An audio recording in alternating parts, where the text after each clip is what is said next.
Welcome to our international podcast. Below the belt, who vex lose? Who vex is your face. Welcome. That's what we tell you. Welcome to each and every one of you guys. How are things where you are? Do let us know how things are where you guys there. Please let us know that. How's the weather, for instance? Let us know how the weekend started. The national capital city where we broadcast live from. It's 25 degrees outside. That's what people telling us. And we're talking about the local meteorological office. We're talking about weather.com. Those are the folks we rely on. 26 degrees outside, rather. 26 degrees outside, and they're telling us we have to expect scattered showers, thunderstorms, rather. Expect a thunderstorm. They say it's a 6 to 9% chance it's going to rain. A 6 to 9% chance it's going to rain. Let us know if you guys are receiving us loud and clear. Wherever you guys are receiving us from, let us know you guys are receiving us loud and clear. Or when Don Cook says good afternoon to all viewers, I would add valid in front of viewers, all valid viewers. We only accept incredible comments. Antwerp, good to see you. And Chisel Chipper, right? It says Antwerp, New York is in the house. Antwerp, New York in the house. We have Sharon Filbert as well. We got Hazley King, Susan London. We have Edward Gonzalez. He's here as well. We got Allison Osborne. A lot of folks, man. Marilyn King. We got as well. We got Siobhan McDonald, Sandra Ford, Rock and Coming. Irma Holder is here as well, guys. And we're so privileged. Yep. Siobhan says she's hearing us loud and clear. I see Maureen Coppin Williams is here as well. Iron Harry is here. It's not iron, Iron. I-E-N. Iron Harry. Ian. Dwayne Welcome is here as well. Karen Black has showed up. Good to see you, Karen. Good to see you, Trevor Calendar. I see Derek David is here too. Guys, rock and come in. Smash that emoji button. Share the damn live stream. And let's move along. We're talking dollars and cents today. The PPP and that IMF report that came out over the weekend. Elton Burgess is here. I see Penelope Hudson is here as well. Kyla Ronalds is here. I see also we have Cherry Basket. Greenwich is here as well. Edward Rose we have, and Kyla Ronalds. Guys, good to see each and everyone. Tiffany Drake, good to see you. Fitz Gulliver, great to see you. Good to see. I see Glenford Gordon as well. Trying to give me a tongue twister here now. Fitz Gulliver, Glenford Gordon, Coletta Reynolds, Candy Lillian Indigit has rocked and has come in. She has came in. Guys, great to see wherever you're joining us from. And we just want to make sure that we are on all the right places. So we're going to take a share break. Get us shared in all the right places. Hope you guys are being shared in all the right places as well. Good to see you folks wherever you folks are joining us from. Share the damn live stream. Smash that emoji button, guys. And let's get the move on. Let's get to the move on. Good to have you guys wherever you folks are joining us from. Really great to have you. Do let us know what kind of weekend you guys have had. We're going to share at our end and just make sure we're going through to all the right places. And then we're going to be good to go with you fantastic, incredible, lovely folks. Rock and come in, my peoples. Rock and come in. Rock and come in. Wherever you guys are joining us from today, we're so privileged to have you guys on with us. Beautiful, smart, and intelligent people. That's how we do it. And folks, I got a little surprise for you. Got a little surprise for my peoples. Got a little surprise for you because today we're going to be joined. Today we're being joined by the one and only Amanda Walton Desire.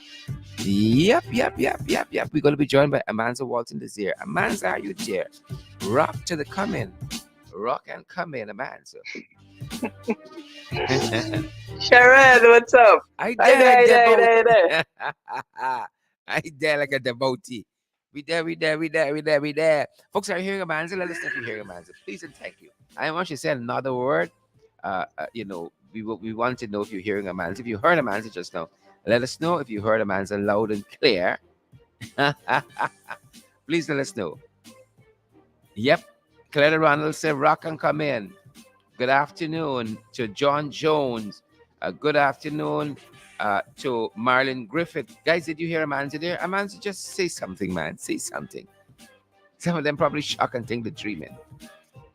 Hi, Sharon, are you hearing me clearly? Yes, I see John Jones says we're hearing her loud and clear. That's what we want. Loud and clear. Loud and clear. So, Amanza, we've had tons of questions since your very unceremonious departure. Since your unceremonious I departure, know, we I had tons of know, questions. So just tell I them where know. they, just tell them where it went, right? We tell them we said man's got a love life too. Man's wanted a year honeymoon in the she business. Actually, I was laid up with a sport injury, Mhm. but I'm on the mend, doing so much better, You on the and Mets? just ready to You on the to Mets? to to be back. Mm-hmm. Mm-hmm. Mm-hmm. We're so happy. We're so happy. Your voice sounds very strong. And folks are saying they're hearing you loud and clear. You sound very energetic, which is good. We love that. Yeah, I'm doing. Listen, God has been faithful. Mhm. I'm doing well. I'm doing very, very well. Thank God. Awesome, awesome, awesome. Folks, as a man is here, don't share it for me. Share it for share it for Bazos. Share the damn live stream. Smash that emoji button, guys, and let's get a move on. A couple things we want to pick up on, and then we're gonna be talking about dollars and cents. The PPP and that IMF report. IMF report. Imagine how was the week? How was the month started? We're in a new month. Believe it or not, it's June 6th already. Already, Can already. you imagine? Yeah, absolutely. Yesterday, my youngest turned 16, so it was a hectic, What? um, I know. you I know, I want to put. day by I me. I want to pretend you didn't say youngest and 16. Yes, yes, I want to that's pretend. what I said. uh-huh. What happened? And about a little while. Hear the question. When happened? And in my mind, I answered myself 60 years ago. 60 years ago. 60 years ago. I answered myself. The folks, y'all hearing this story here? Hmm? I sure you got some concerns of your own. I sure the folks got some concerns of their own. 16 and the youngest. My Lord, you've kept well. Yes. The Lord has kept you well. He has been faithful, man. I cannot complain. I'm on the mend. Miss you guys. Happy to happy to be back. Um, I'm still wearing some accoutrements, but they'll be Mm-hmm, off in a couple of days, and I'll be back. mm-hmm, mm-hmm. Well, now that you mentioned you carry your age, Jimmy, you gotta be wearing any. At this stage of your life, you could be wearing anything. Don't let you tell me your youngest is 16. At this age and stage, any number of things could be propped up. So, we're thankful that you're Yeah, on the mend. You're on the yeah. mend. Anybody who knows me knows that I'm very active. I work out a lot. I Mm-hmm. lift, and so I think I might have overdone it in that regard, Mm-hmm. and so an old sports injury sort of flared up and had me incapacitated for a few weeks. But like I said, I'm back. I'm doing better. And we are tremendously Gotta thankful. do some follow up evals, but other than that, we Uh-huh. there, we there, we there, we there. Yes, yes, precisely. Both Rita and I have birthdays coming up at the end of the month. So, like, there's a lot of good people born in June, and at my age too. I mean, I want to do a full medical this month here because too often we take our health for granted. I know we always talk about these issues and say that as gynaes, all we do is work hard and then we're dead. We don't even take a little vacation, go and see some more of this country, check on our health, get a physical every now and again, that kind of stuff. No, no, no, no, no. We do a lot of self diagnosis. Your neck back out, you say, oh, it's pressure, I can take something, and you self diagnose.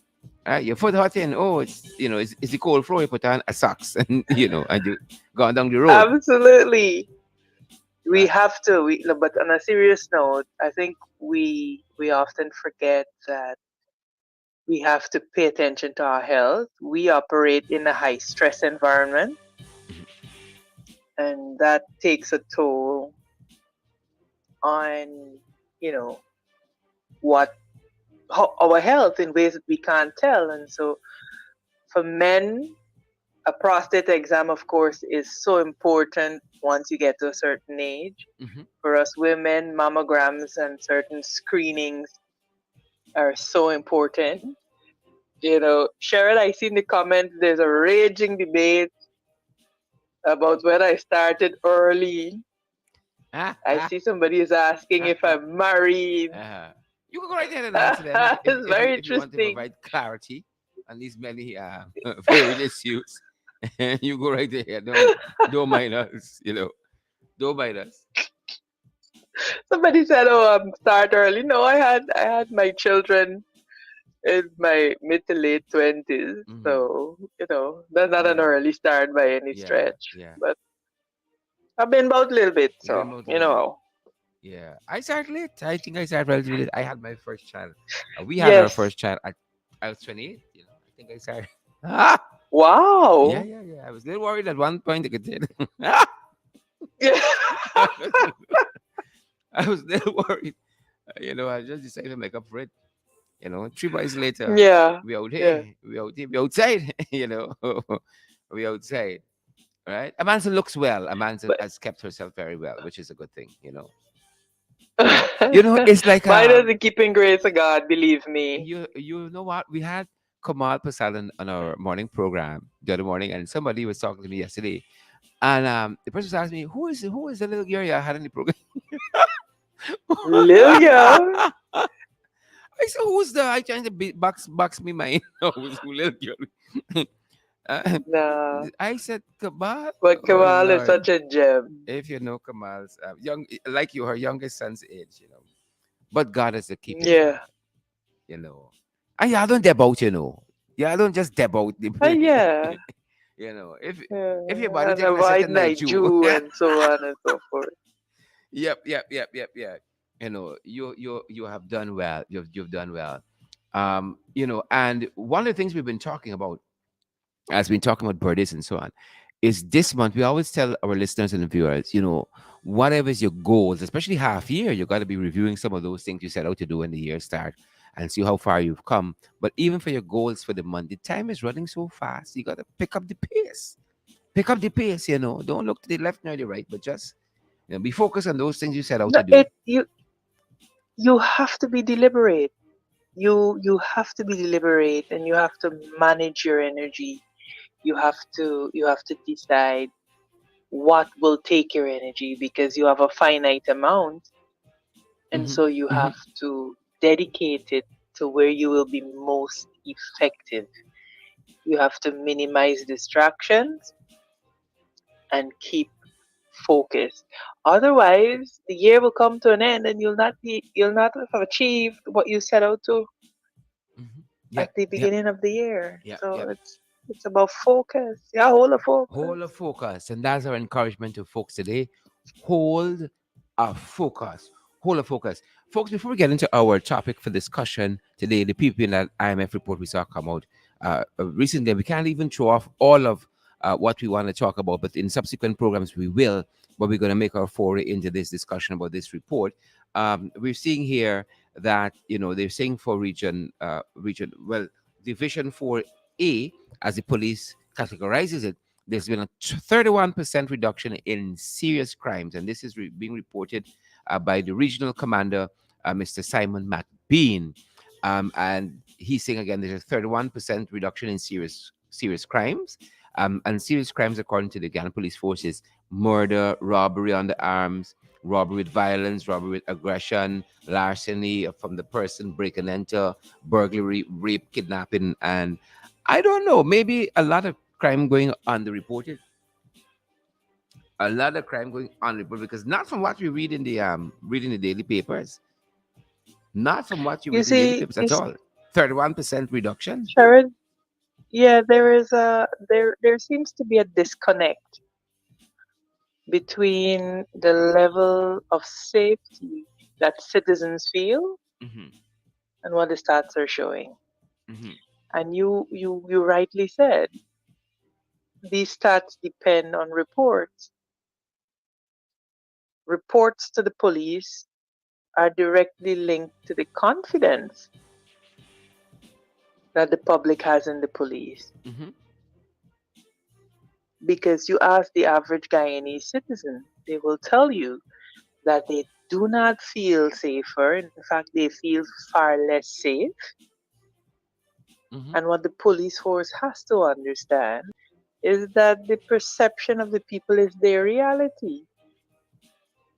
If I Correct. don't feel safe in my Yeah. community, that is my reality. And that Mm-hmm. is what will inform the way I act. Um, so it really does sometimes rub you the wrong way when they do not indicate that this is based on reports received Mm-hmm. because it is an important qualifier. Mm-hmm. And as he said that, I'm trying to think in my mind, and then going through the report, is what did the police force put in place that would have mitigate spiraling crime, if so? Um, because it was just a couple days ago, a hop, skip, and a jump, that the U.S. ambassador was talking about their what you call it, their folks who were here, not advising them not to visit Saybrook Market, not to visit Border Market. And I don't know what great strategy was put in place since then that would have saw, um, you know, this kind of reduction, or if this is in spite of the police force, they would have You seen know, this and they did issue a travel advisory and a security advisory. in addition to that. I believe that shortly after there was some ramping up of police on foot patrol in the specific areas mentioned,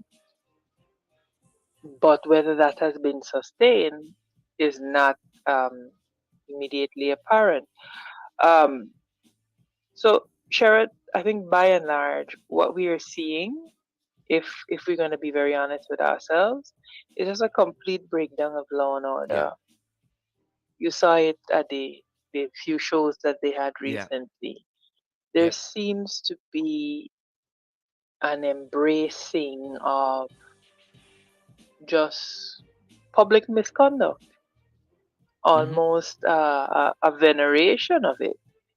And it is something that should concern society as a whole, Hmm. not just one sector, not just one segment, but the society as a whole. And what continues to happen, I'm afraid, is that because we insist on a tit for tat, we consume our energy on doing just that instead of finding solutions to these national problems. Correct, correct. Very much so, very much so. And it's something to think about because again, the reports are out there on social media on a daily basis. People read the press, and you're seeing some of these very issues that they're talking about um, on a very very pervasive, ubiquitous manner. And so for them to say now that by 31% serious crimes and then outlining what serious crimes are, you begin to wonder if you are really seeing what you see on a daily basis. If people are being honest with what they post and the kind of stuff, it's quite interesting, quite interesting, quite It's interesting. very very interesting. What I know is that citizens will not benefit from posting on truths about whether they've been victims of crimes. And generally there are exceptions, of course. And so I think the population is being put into cognitive dissonance because we know what we experience on a daily basis, but here you have the authorities saying something else. So it's a very dangerous issue, I think, that we have to confront and deal with. Yep. No doubt, no doubt. And this is one of the issues we're going to continue to cover as we're covering, a whole host of other issues. And I'm just trying to find my way in my notes to make sure I cover the two things we wanted to cover as we begin the program. But again, just really and truly looking at some of this and thinking, what really happening here? What is really happening here with the Ghana police force? Because anybody who lives in this city, and again, Division 4 covers from all of that is Georgetown, really and truly, from what do you call it, Macdoom on the East Bank. It's Macdoom, um, no, Agriculture on the East Bank, to up on the East Coast here, right? Basically, all that is Georgetown. That's Division 4. And we who deal with this information every day, I find myself not being easily persuaded by what is being said here at all, not being easily persuaded at all. Yeah, uh, I would want to see. I'd want to see the. I'd want to drill down some more on that data so that you can look at it by sectors, you can look at it by areas, you can look at the number of reports, you can look at the number of cases solved. So I would want to drill down on that data because it's very very important. yep, yep. The other issue we were following, which in of itself has bearing on our topic of discussion, the PVP and the IMF report, is that the students out of Region 7, these students for the Desiree Fox Secondary School there in the DC Caesar Fox Secondary School there in Waramadang in Region 7, and the poor quality of food. I mean, we were shocked over the weekend to see what the students have to eat there, um, and wondering what is happening with the state of the economy. And we're going to be joined, Amanda and listeners, by Mr. Elson Lowe. And Elson hosts a fantastic program called The Lowdown. And Elson is going to join us. He's an economist by profession, in practice, and trying to make sense of some of these issues because it has some effect with what the IMF is saying to the PPP regime, and some other, um, I would say, macro and micro issues. But Elson knows about these kinds of issues, and we're going to raise some of them with him. Um, Elson, a very good afternoon. Good afternoon. Good afternoon to you. I was just telling the folks that we're so privileged to have you join us. Um, Economist by training, by practice, and also fantastic host of the Lowdown. Well, thank you very much. It's good to be on. Awesome, great to have you. Elson. We're picking up a discussion from the whole this issue that happened over the weekend. Before we get into the discussion proper on the PPP and the IMF report, at the Waramadong Secondary School, as a microcosm of people who are hurting economically here. You wouldn't think that this could be an oversight of this nature because it didn't seem to be day one of these students at the DC Caesar Fox Secondary School in Waramadong Region 7, where they're eating shine rice, which just look like plain rice to me because shine rice looks different. At least one I know.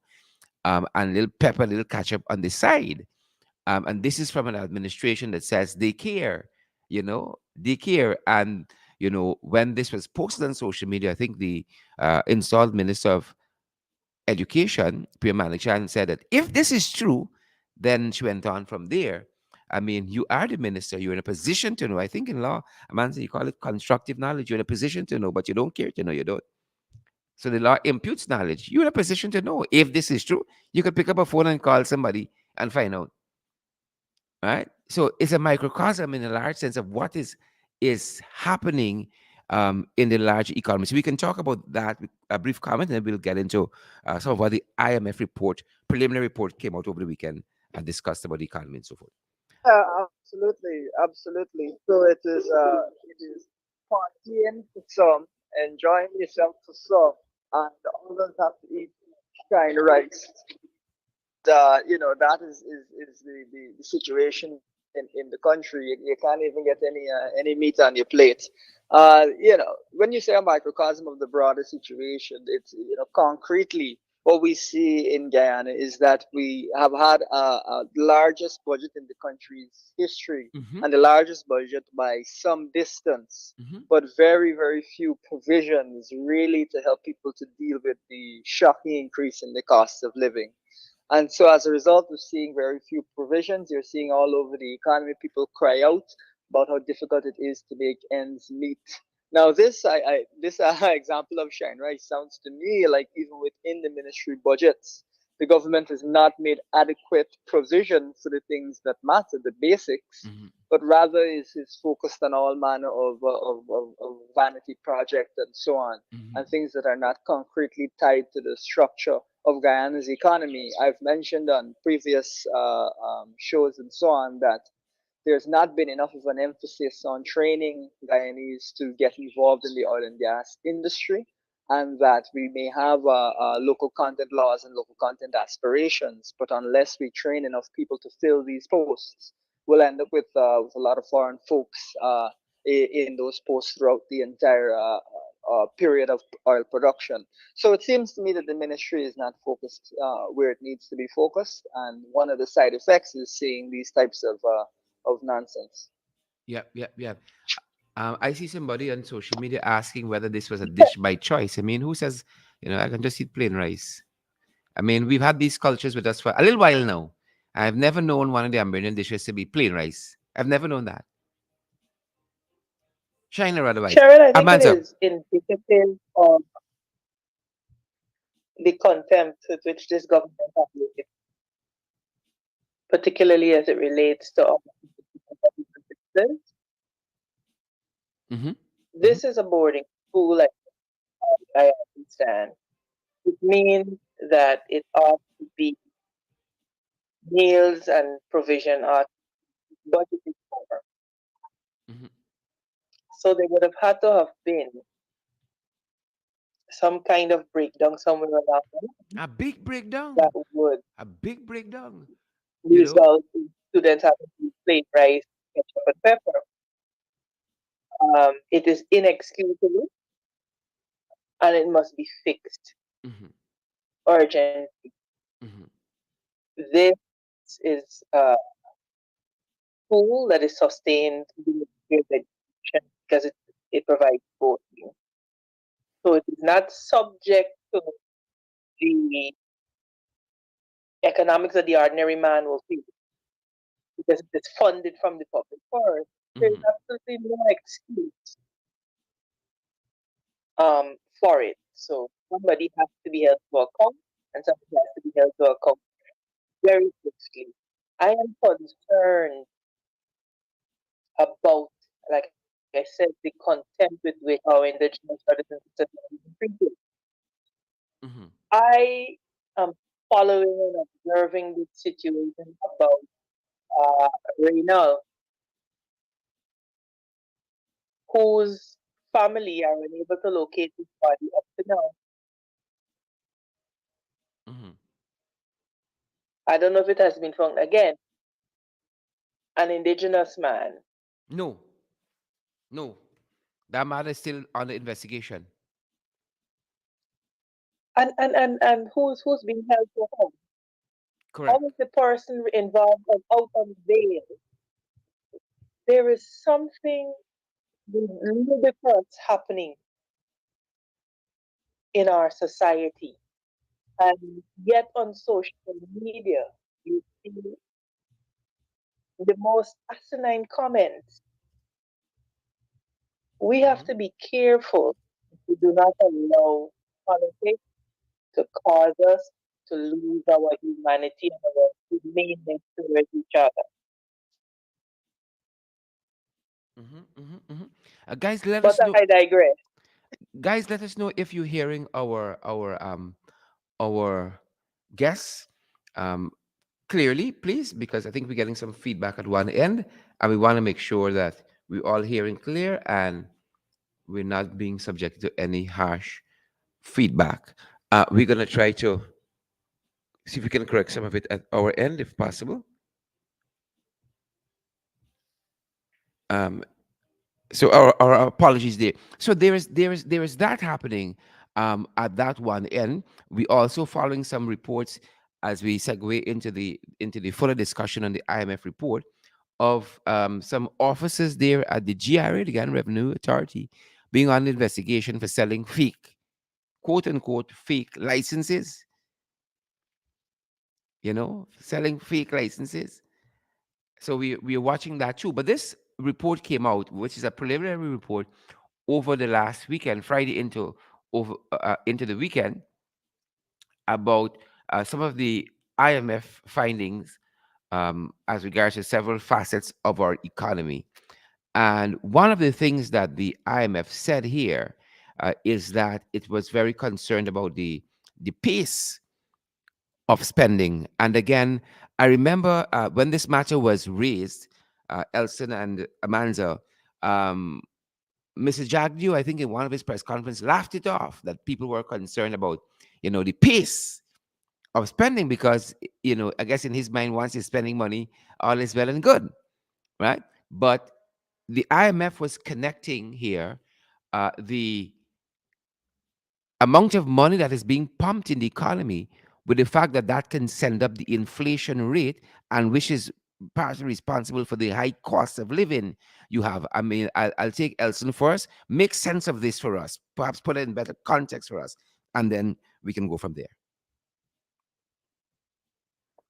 Yes, absolutely. So what we've seen Italy is an increase in the national budget, not by the usual 10 to 15% that you see across the history, but by a 4%, almost 50%, I believe, upon recollection, increase in the budget from one budget to the next.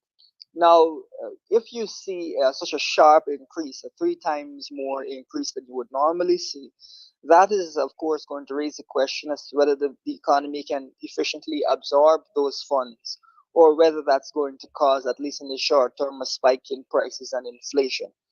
So that is one concern. But you can spend substantial sums without worrying too much about inflation.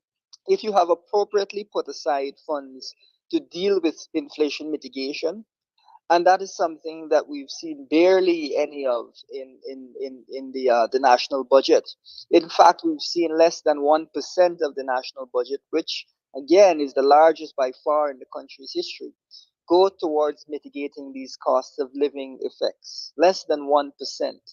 And so, as a result of that, you've really got a situation where the money is being thrown towards a lot of capital, a lot of infrastructure projects, and so on and so forth, but not actually being directed to dealing with what I see, and I think many people see across the world, as the most pressing issue of the day, which is the cost of living issue, the inflation issue. In fact, you've had various heads of state say, I think Biden most recently said, that his number one domestic priority is dealing with the cost of living issue. So that doesn't seem to be a priority for the PUP. They're happy for Guyanese, the average Guyanese, to bear the brunt of this. And in fact, they've spent 4 to 4 times more on capital projects, things like infrastructure and building and so on, than they have on cost of living mitigation. So that is essentially the broad framing of what is going on and why there's a significant inflation problem. However, we must also recognize that we are in an interesting and unusual situation because of the war in Ukraine. However, we have not seen any robust efforts taken to go above and beyond given this unusual situation. And in fact, no supplemental budget to address this has been passed. So unless the PUP somehow knew that there would be a war in Ukraine when they crafted that budget, then this budget is out of date, and it is in no way meets the needs of the circumstance. So that is again something that I think is very concerning. We've seen wheat prices jump up 40%. We've seen the price of oil go through the roof. And as a result of that, we've now got a situation where the most pressing issue was always cost of living. It has gotten to be even more acute. The government has dumped fuel on the fire by spending a lot but not focusing on the cost of living issue. And so standards of living have really fallen in Guyana quite substantially over the past 2 years that PPP's been in office, but even more so in the past, I would say, 5 or 6 months. And I'll close this off by reminding your viewers that, it seems to be a secret, but Guyana produces oil. And so, since we're benefiting from this higher Mm-hmm. oil Mm-hmm. price, you'd think that we'd want to have more robust measures in place to help Guyanese to ride out this storm, even as much as the country is doing tremendously well in terms of the additional revenue and the additional expected growth. Thanks, Elson. The wording in the report, from what we see here, is while pressing development challenges still face the country, a large surge in public investment could add inflationary pressure, affect competitiveness of the non oil economy, and lead to an eventual loss in foreign reserves and might not be sustainable over the medium term. This is according to this IMF report. Amanda, what do you make of it? I know it's not your forte per se. Amanda, go right ahead. Sharon, yes, I'm here. Sharon, I think our listeners simply have to go back to my Budget 2022 presentation to really understand that the fact is that the PPPC government, they do not care about the people of Guyana. And it appears to be something that we do not want to admit, but it is a fact. Mm-hmm. Show me Mm-hmm. where you spend your money, and I will tell you what you value and what your values are. The PPPC, as Elson has said, has made no attempt at doing anything to cushion the impacts of inflation on the ordinary Guyanese. What they are doing is going around and engaging in tokenism by giving handouts. The Guyanese people do not need only handouts, they need a targeted program, they need a comprehensive program that will help them to continuously cushion the effects of what we are seeing today and to help them to at least be able to meet the cost of living. I mean, Elson can break it down far more eruditely than I could ever because I'm no economist. But this is basic common sense. You are benefiting from the high oil prices. How is this reflected in the improvement of the standard of living of your people? The answer is that it is not, and it is not reflected, and there are no measures to ensure that it is reflected because the PPPC, they do not care about the people of Guyana. They are interested in enriching themselves, and with a broken procurement system and money, billions and billions and billions being thrown behind infrastructure projects, it is the perfect storm for the heist that they are executing currently on the people of Guyana. Let's be Yep. very Yep. clear about that. Yep. Yep.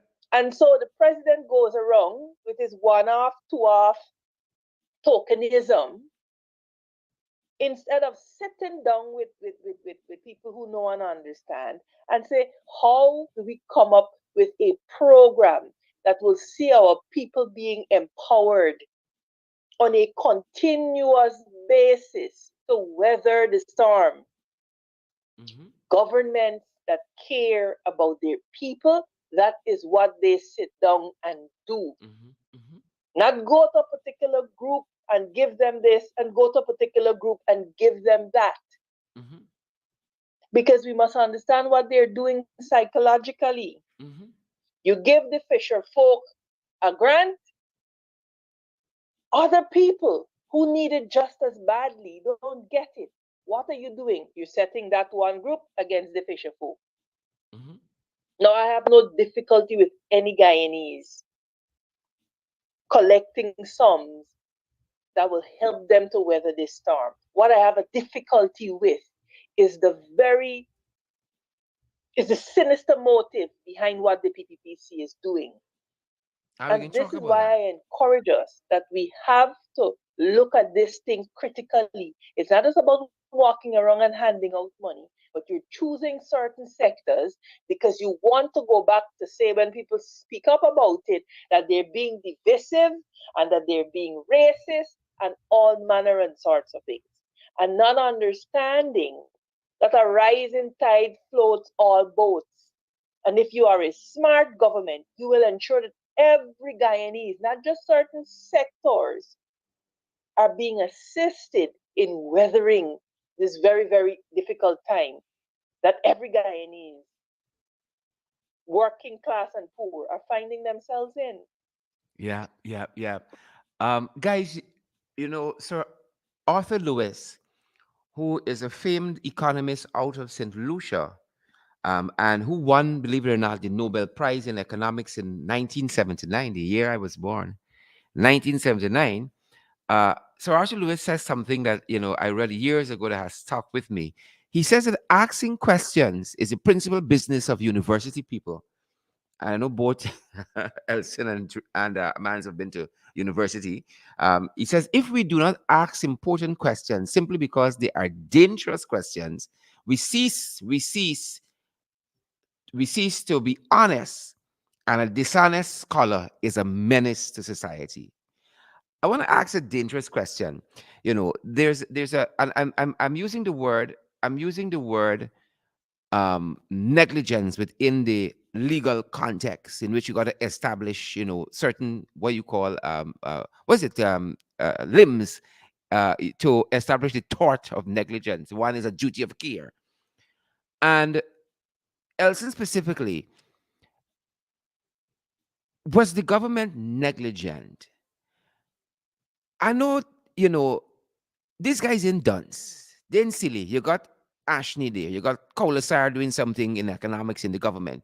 You got Jagnew. Three uh, past and one current, past current finance ministers.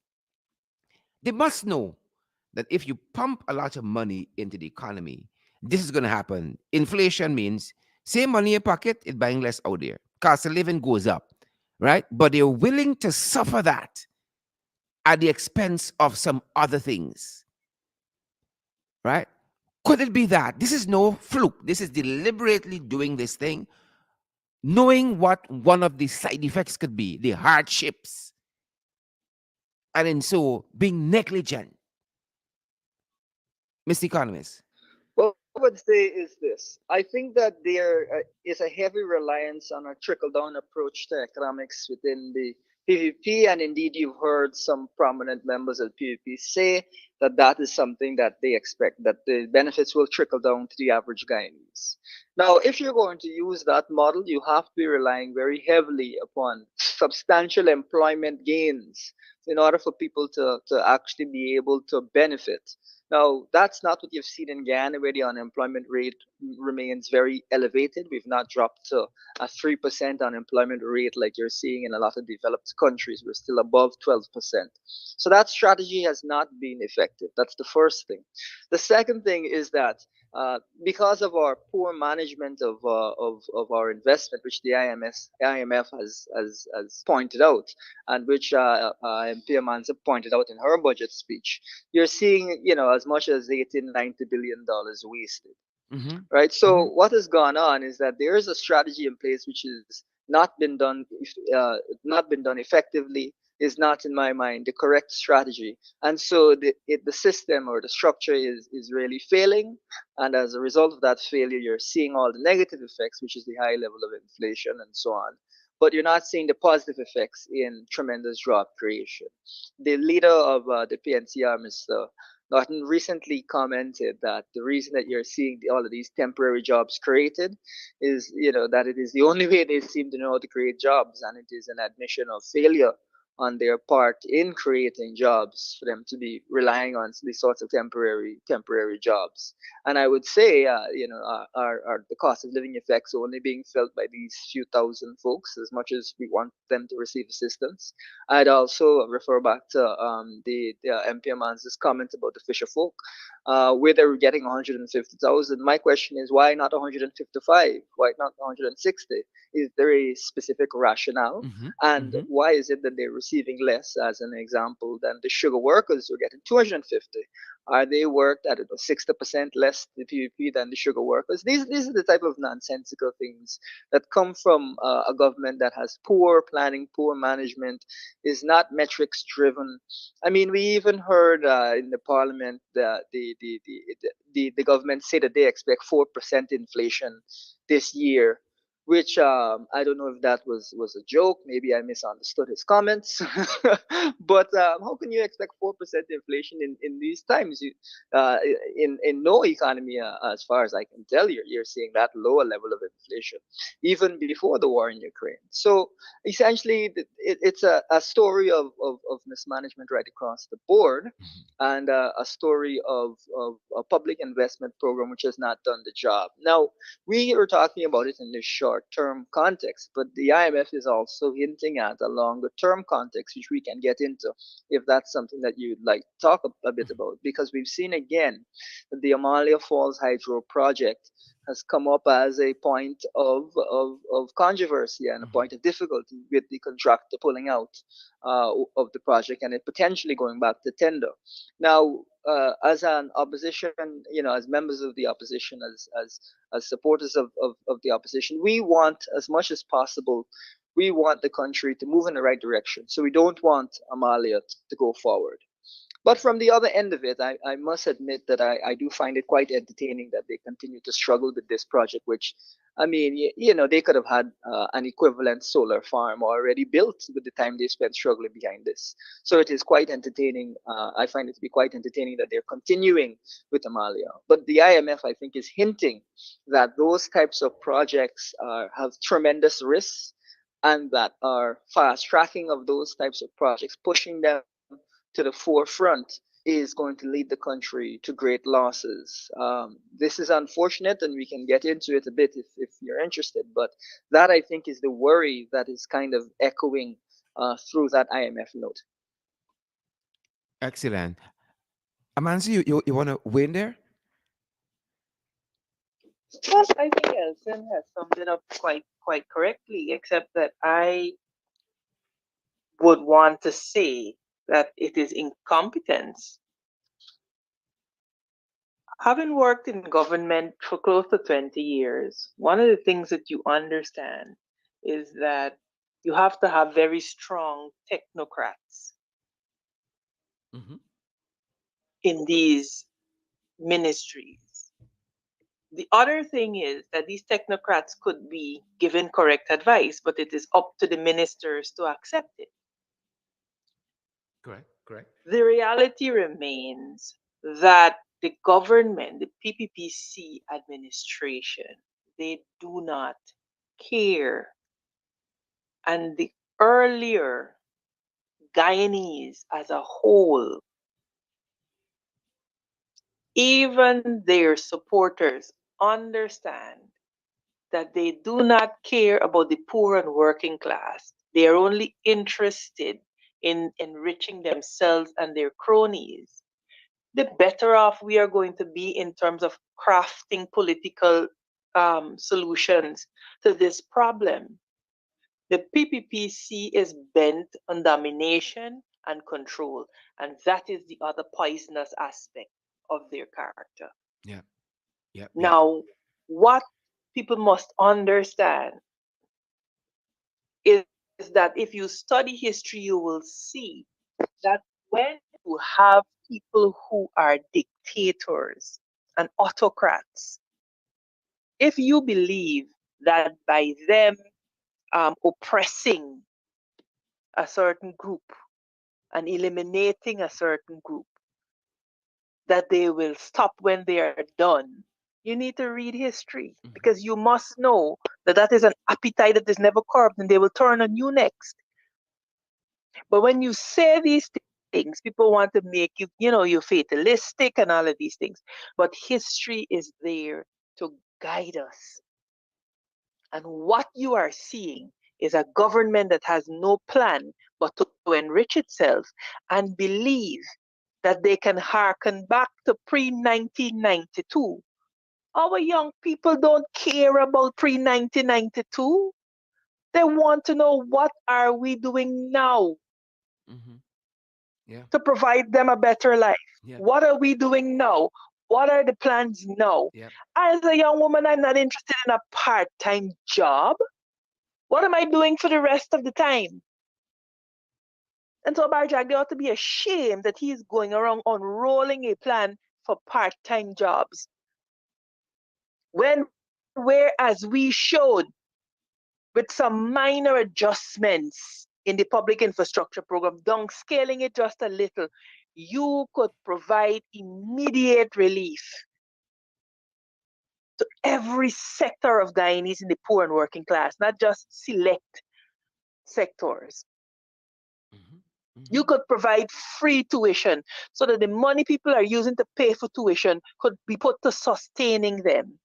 And then just maybe I could focus on studying instead of having to also find a part time job to help mommy because she's a single parent.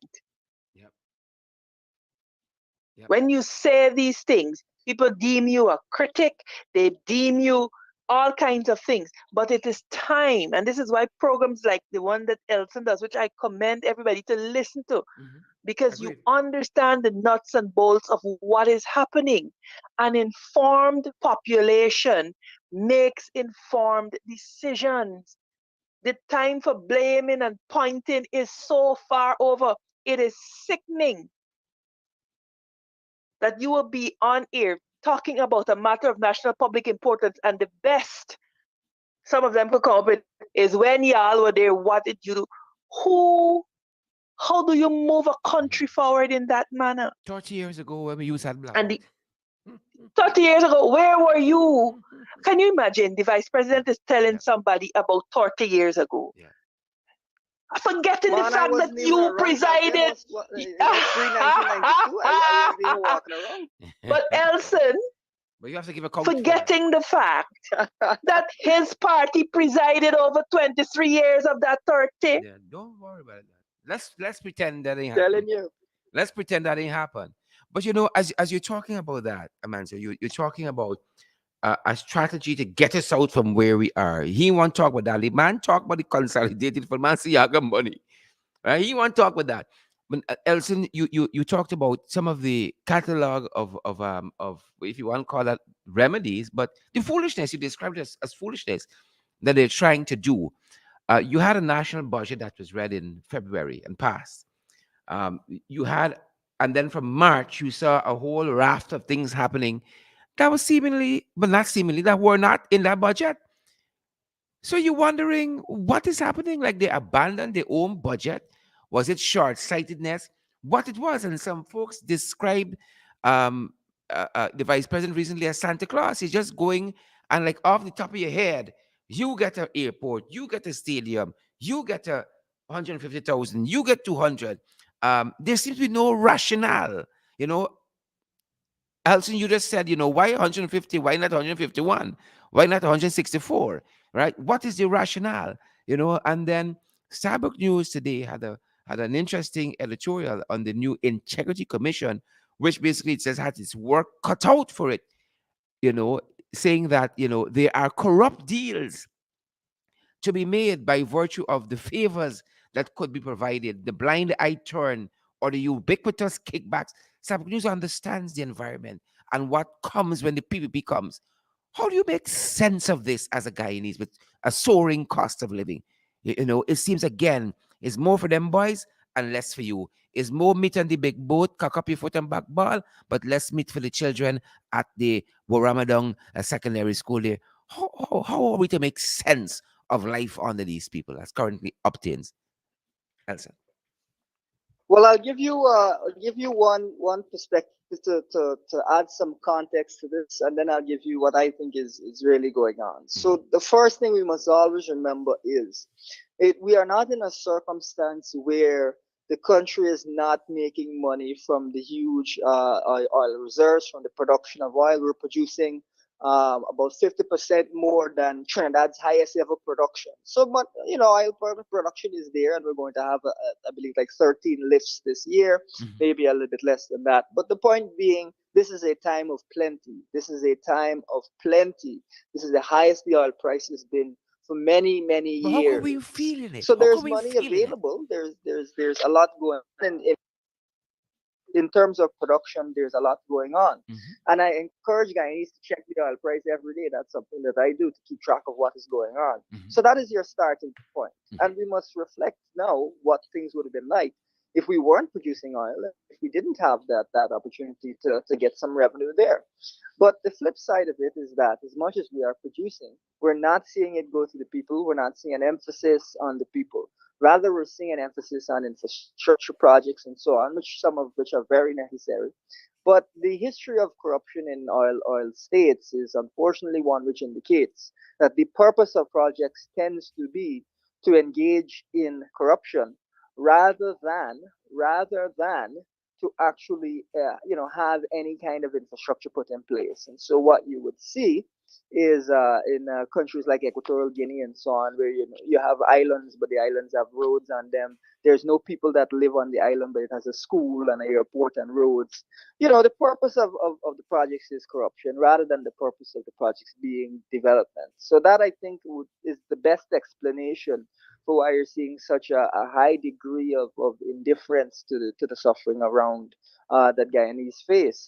And small cash grants here and there will certainly not be enough. When you look at the scale of the issue, if you have flour alone, if you have wheat alone going up 40% in only a few months, a cash grant here and there is not going to be anywhere near enough to properly deal with that. You need a more robust approach. The only thing that's been put forward by them really to deal with the wheat issues that we should grow wheat locally up in Region 8. I mean, the feasibility of that, first of all, is in question. And second of all, even at the earliest crop, that would be more than probably about a year from now. So you mean to tell me that between now and a year, you don't intend to do anything to really benefit the people in a time of crisis? By next year, the price of wheat may have gone back down, and you may will have engaged in a pointless enterprise. So that is essentially what I think is going on, and the best lens to understand it is that the PvP is so distracted by their efforts to engage in corruption that they're turning a blind eye to the real needs that exist right now and the real pain that is felt by ordinary Guyanese. Very well. I think, Sherrod, Go ahead. perhaps the greatest indicator of what Elson is saying is how they have completely destroyed the transparency in the procurement system. Hmm. Hmm. The Yep. procurement system was set up in such a way that it promoted transparency, it promoted integrity. You check the National Procurement and Tender Administration, it is decimated. All of the qualified people who were there have been laid off. Hmm. Hmm. And so Yep. it is an insidious plot to plunder the national patrimony that belongs to every Guyanese. And they continue to do it because they know that they can go out there, they can raise bait, they can appeal to ethnic insecurity and get away with it. And by the time Guyanese wake up and understand what is happening, their families will be in their homes in Florida, they're going to be in Dubai, and they will be all over. And the poor and working class Guyanese are the ones that will have to stay here. The diplomatic community needs to speak a little louder on the inequalities that are persisting in Guyana, lest Yeah. we go down the Yeah. road of becoming a Yeah. failed state. Yeah. Yeah. The US must be particularly concerned because we are on their back door, we are on their back step. Yeah. Yeah. And if you continue to create in a society a class of have and have nots, you will, a group of people are going to decide one day, I cannot take it anymore. Yeah. I have Yeah. nothing to lose, and it will be the beginning of anarchy. And we can poke our heads in the sand all we want, like the proverbial ostrich. It does not negate the fact. One of the things that I love doing is speaking with older people. And a lot of the elders will tell you how uncomfortable they are. They would say to me, Amanda, we are seeing the signs. And this cuts across the political and ethnic divide. Hmm. They will tell you we are seeing the signs that led to the troubles of the 60s. And we are praying to God Signs of the that these times. people course correct and avert this. Signs of the, Because yeah. when you put people in desperate straits, they do desperate things. Yeah. And we Yeah. have Yeah. got to wake up and be mindful that if we do not stop, course correct, and ensure equitable distribution of our resources, we are hastening this beloved country of ours to becoming a failed state. Yeah. And we will be the ones to be blamed for it because we refused to do what was necessary to create a better Guyana for the next generation. Indeed. Elson, Amanza's position there about what they're doing and the advantage they're taking on the system seems to be appealing when one thinks of the fact that, for instance, the Public Procurement Commission, the persons have been appointed but are yet to be sworn in. Perhaps the president is taking, Irfanali, installed president, is taking the same position he's taking about the appointment of the substantive chancellor and chief justice, that when the time is right, he will swear them in, he will appoint, right? But these folks have already been appointed. The Public Procurement Commission, all he has to do is to swear them in. But we see, him taking his own sweet time, as we say, being very pedestrian on this. But as we're talking about the Procurement Commission, whatever happened to the Judicial Service Commission, the Public Service Commission, the Teaching Service Commission, the Local Content Secretariat? Whatever happened to the Petroleum Commission? As I said, and even local government elections that is long overdue. So Amanza's, presentation and intervention there seems very appealing. That these boys up to no good. As we wrap up. Yeah, yeah, absolutely, absolutely. And the thing to always remember throughout this is, uh, it is a duty as president, is a duty of anyone who is the head of a country to uphold the institutions of the country, Hmm. right? That's one of your sacred duties. And so whether or not you agree with the stance that this opposition leader or that opposition leader may have taken, it is your duty to try as much as you can to get all of your institutions up and functioning. So that is something that I really think is an area that the president could have done much more, and it's something that I would like to see any president treat with urgency. You should absolutely treat with urgency the appointment of these commissions, and you should not allow a disagreement such as saying, "Oh, this they don't recognize me," and so on, Hmm. as holding you back from that. You have a responsibility to the nation, not just a responsibility to a particular group or so on. So you have to uphold the institutions of the country, no matter what. So I think that is something that every president, a standard that every president should hold themselves to, and will be held to, by their peers and by history. So that is one thing that I would say about what has gone on. I think that these commissions, the various commissions, are integral to the function of the society, and that as much as possible needs to be done to ensure that they are up and functioning. Of course, the Public Procurement Commission the commissioners need to be sworn in as soon as possible. And I would say that us having gone for so long without a Public Procurement Commission has created in me a deep sense of alarm. We've had multiple budgets. We've had hundreds and hundreds of millions of dollars, of billions of dollars be Yep. spent Yep. without a public procurement commission, which is mandated by the Constitution. It's not us saying, "Oh, we feel like there should be a public procurement commission." This is something that's in the Constitution. Yeah. So, I would say that this is an area that more focus should have gone on, because it is a vital area for the function of the country more broadly. However, if that is not the PVP's focus, if the PVP's focuses rather engaging in procurement fraud, then the PUP will definitely not want to see those types of commissions in place. And if their focus is on PUP's focus is on dominating the public service and the judiciary and so on, they'll certainly not want those institutions and commissions in place. I take this opportunity to remind the public that it is the coalition when it was in office that first put in place the Public Procurement Commission, despite it After a being long something that hiatus, was yeah. in the constitution under Yep. the PUC.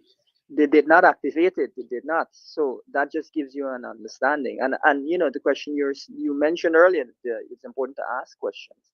Well, I asked this question: why didn't they activate it when they were in power? Why is it that we have to come and activate it? Number one. And number two, why on this go around when they're again in office, it took so long for it to be activated? That speaks to me of a trend by the PVP Mm-hmm. when it comes to Mm-hmm. institutions, and there's a lot of evidence to that end. So yeah, it's very concerning. But one of the things I would say to Guyanese, it's sad, but hopefully will give you a ray of optimism. Is it reminds me of this film Brewster's Millions, where a man inherits, a huge fortune, but he has to spend a large amount of it early on and lose all of it to kind of teach him a lesson about finances. And right now, we're going through a period where we're seeing demonstrated before our very eyes. The PVP is not changed at all. The Yeah. governance is Yeah. not changed at all from the 23 years that I grew up under them. And so I think the Guyanese who thought that, because they got put out of power, when they come back in power, They learned they're something. going to they're going to behave themselves. I heard that argument. I think that argument has been definitively disproved. I Yep. think that Yep. nobody believes that anymore. Yep. And I think that if you're going to continue to vote for the PUP, you have to vote for them full well in knowledge that they will not engage in good governance practices whatsoever, and that large portions of this money will be stolen. Our appeal to you is simple. We will ensure that all of this money that they intend to steal will instead find its way into the Guyanese economy and into your pockets as citizens. That is what we are going to do. We're not going to be allowing the PVP to steal all the national patrimony and get away with it, feeling calm and comfortable, but rather through being in office and putting in place the right policies, you will be the beneficiary instead of the PVP. If you prefer the PVP to benefit rather than yourself, that's, I guess, a personal choice, but it will not be something that the coalition does when it is back in office. Couldn't add anything there. Couldn't add anything there. Man, so final word, go I see. I I so fully agree with Elson, and I think for the 3 effective years that the coalition was in government, what you saw happening was a concerted effort to build institutions, because there is an understanding that sound institutions, it is the basis for strong government. Institutions that are able to function free of political pressure are the bedrock of a democratic society. Mhm. And so you saw Yep. a concerted effort to build our institutions. Let me tell you, the PPP does nothing by accident. Everything that they do is strategic and well thought out. So you have the Procurement Commission named and agreed to from how long? Oh, two Yet the months now. two that they place emphasis on swearing in is the Integrity Commission and the Police Service Commission. Because guess why? They will use the Police Service Commission to control the law enforcement machinery, to control promotions within the force, and to foster a force where their bidding must be done or else. The second thing that you are going to see is that they're going to use the Integrity Commission to silence their critics and to smear and to malign anybody who will speak up against them. And so it is not by chance that it is those two commissions that they have sought to empanel in such a hurry. When you have far more pressing appointments like the Chief Justice and the Chancellor to be made, like the Public Procurement Commission, which has a mandate to oversee, it is their tool for control and Yeah. domination. And Yeah. as soon as these two commissions get going, you will remember that I said it on the 6th of June. You will begin to see them smearing people in the public, tarnishing people in the public. They will use those two organs Yeah. to do that, to control law enforcement, and to silence critics through the use of the Integrity Commission. So we are in for a rough time. And unless we determine within ourselves that enough is enough and that we will not put up with this type of governance and with this failed governance, and that we take measures to continue to educate our citizens, because I keep saying informed citizens make informed decisions. And we remove this pattern of ethnic voting and we vote on policies, Yeah. because there Yeah. is no doubt up to now Yeah.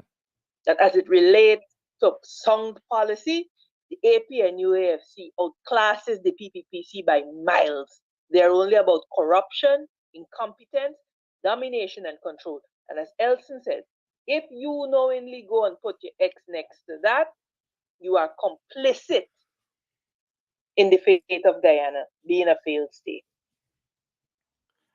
Well said, well said, well said, well said. Folks, unfortunately, that's our time today. We really want to thank Amanza, Member of Parliament, y'all know Amanza, everything about Amanza, for joining us today. Elson Lowe, the man who's the expert in these issues, economics and some other things as well, for joining our program today, making sense of these issues for us.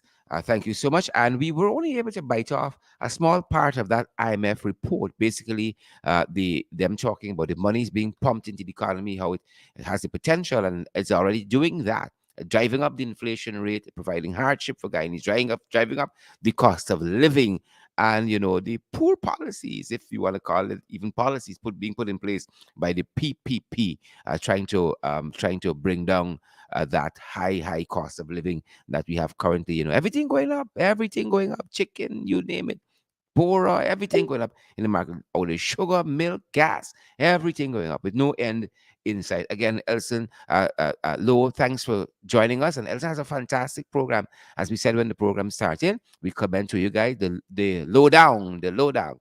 You guys, we commend that program to you guys. And Elson, we really want to have you back as we bite into, and as Randy says, or other colleague who joined us yesterday, told us, Randy likes to unpack these issues for the Guyanese people. We try to make sense of them because in lots of cases it's just pure madness. There's no method to it. It's just madness, just madness. Elson and Manzo, thanks for joining us today. Thank you for having me on. That show is on all the coalition's pages. It's from 7 to 8 p.m. on Tuesdays and on Saturday nights. So look forward to getting your viewers on the lowdown so they can get the lowdown. Yes, and we commend it. We commend it. Thanks again, Elson. Amanzo. All right, that's going to do it for us today, folks. Thanks for joining us, each and every one of you. That's going to do it for us today, said. Thanks for joining us, guys. We see you guys out there. This is why we say, smash the emoji button, share the damn live stream. Valid, credible information. The man said it best. Informed citizens make informed decisions. Informed citizens make informed decisions. And we really, really want to thank you guys for being with us for the last hour or so as we examine this issue here. And, we're just going to keep pressing forward in spite of the nonsense these chatterbots and trench crackers doing. Robert Fox Archer, we see you there. And Urban Don Cook, we see you as well. And Maureen Coppins Williams. Here's linking, folks. Smash that emoji button. Share the damn live stream. Valid, credible information. Thanks for joining us. We'll see you guys back in the ring this evening at 8. Bella Mona, we see you. We see you, Robert Pops. Thanks for sticking around. Maureen Coppin Williams. Folks, do remember to partner with us. Oh, we took a beating last month. But we out here still. We out here. Do partner with us. 6276963 is our MMG number. It's also our WhatsApp number. We're on Zelle. We got PayPal. We got you name it. Zelle, PayPal, Cash App. We got MMG. We're available via MoneyGram, via Western Union, folks. No amount is too small. This program is about you. It is publicly funded, so we talk the things. Thanks for joining us today. We're going to see you guys back at 8 in the ring. Thanks for joining us, folks. Stay safe out there. Thanks for joining. Thanks for joining. Stay safe, guys. Good to see you, Brenda Brackett, Stacy Stahl, Stacy and Stahl, Marilyn King. Good to see you, folks. Mason Powell, Hulda Thomas. Good to see you, Hulda Thomas. Great to see each and every one of you. Share the live before you go and smash that emoji button, folks. See you soon.